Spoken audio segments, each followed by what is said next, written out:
সাকিবের লুঙ্গি পরে আসছিল আমাদের এখানে, আমরা উদাম করে দেখছি। মেয়েটা তো কখনো হ্যাপি হতে পারবে না। মনে হয় যে আমি হতে পারবো 100%, কারণ একদম সুস্থ।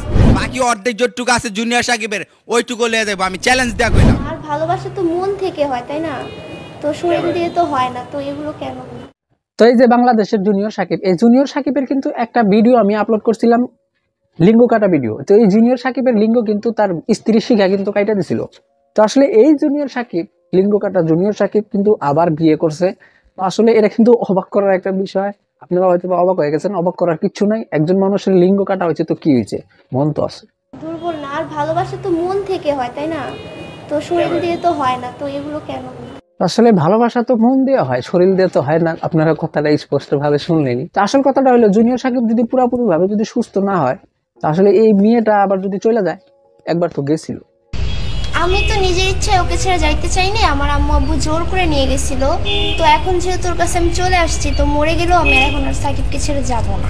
হ্যাঁ, আসলে এই মেয়েটার কথাগুলো কিন্তু আপনারা শুনতেছেন। এই মেয়েটা বলতেছে কিন্তু যে আমি আর যাবো না, আর আমি যে আগে গেছিলাম আমি নিজের ইচ্ছায় যাই না, আমার বাবা মা নিয়ে গেছিল। তো আসলে এই যে লিঙ্গ কাটা জুনিয়র সাকিব, এই জুনিয়র সাকিবের সাথে সে কি বুঝলো যে জুনিয়র সাকিবের সাথে তার বিবাহ বসতে হবে। আসলে কিন্তু এই জুনিয়র সাকিবের সাথে আগেই কিন্তু তাদের বিয়ে হয়েছে। এই ঘটনাটা নিয়েই কিন্তু শিখা জুনিয়র সাকিবের কিন্তু লিঙ্গ কেটে দিছিল।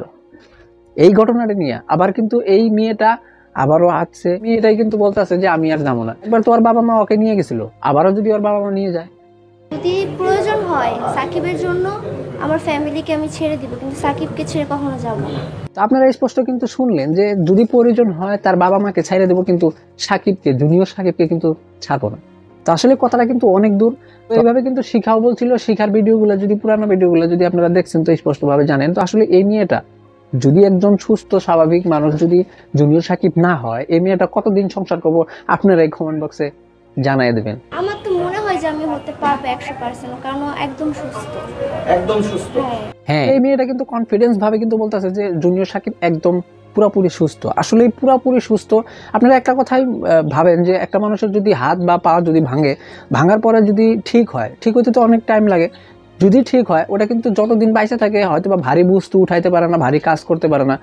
আসলে এই যে জুনিয়র সাকিব একটা লিঙ্গ 2 টুকরা করার পরে, জুনিয়র সাকিবের অর্ধেক লিঙ্গ কিন্তু আপনারা এই শিখার হাতে কিন্তু ফটোটা স্পষ্টভাবে কিন্তু দেখছিলেন। তো আসলে এত তাড়াতাড়ি একদম পুরাপুরি সুস্থ আসলে কিভাবে হইলো? বাংলাদেশের চিকিৎসা যদি এরকম হয় তো অনেক ভালো কথা। তো আসলে যেটা মেন মূল কথাটা হলো যে আসলে এই মেয়েটাও বলতেছে সুস্থ, জুনিয়র সাকিবও কিন্তু ভিডিওর মধ্যে বলছে যে 80% সুস্থ বলে কিন্তু বলছে। তো আসলে সুস্থ যদি হয় তো ভালো কামনা, তারা সংসার করে খাক। আর যদি সুস্থ না হয়, আসলে কতদিন তারা সংসার করব, আপনারা কমেন্ট বক্সে বড়িয়াভাবে জানাই দেবেন। তো আসল ফ্যাক্টটা কিন্তু আমি আপনাদেরকে বলার জন্য চেষ্টা করতেছি, যে আসল ফ্যাক্টটা হইলো যে একজন মানুষ যদি ভাইরাল থাকে, তো আসলে ভাইরালের পাশে কিন্তু অনেক মানুষই থাকে। তো এই মেয়েটা কিন্তু ওই নিশাটাইতে পড়ছে। আসলে জুনিয়র সাকিবের অন্য কিছু দেখে নাই, জুনিয়র সাকিব ভাইরাল, এটাই কিন্তু সেই মেয়েটা কিন্তু দেখছে। আসলে এই মেয়েটা ভাইরাল হওয়ার কারণে এই জুনিয়র সাকিবের সাথে থাকবো, থাকার পরে কিছু ভিডিও বানাবো, যখন ভাইরাল হবো তার প্রয়োজন কিন্তু শেষ হয়ে যাব, শিখার মতো এও কিন্তু আঘাত করব। তো আপনারা কিন্তু সব স্পষ্টভাবে বুঝেনি। তো কিছু কথাও আপনাদেরকে শোনাইলাম। তো আপনারা আপনাদের মতামত কমেন্ট বক্সে বড়িয়া করে জানাই দেবেন।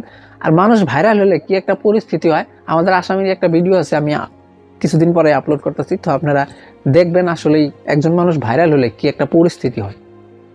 তো যাই হোক, ভালো থাকবেন, তখন আজকের মতো মিলতেছি অন্য একটা ভিডিও আজকের মতো।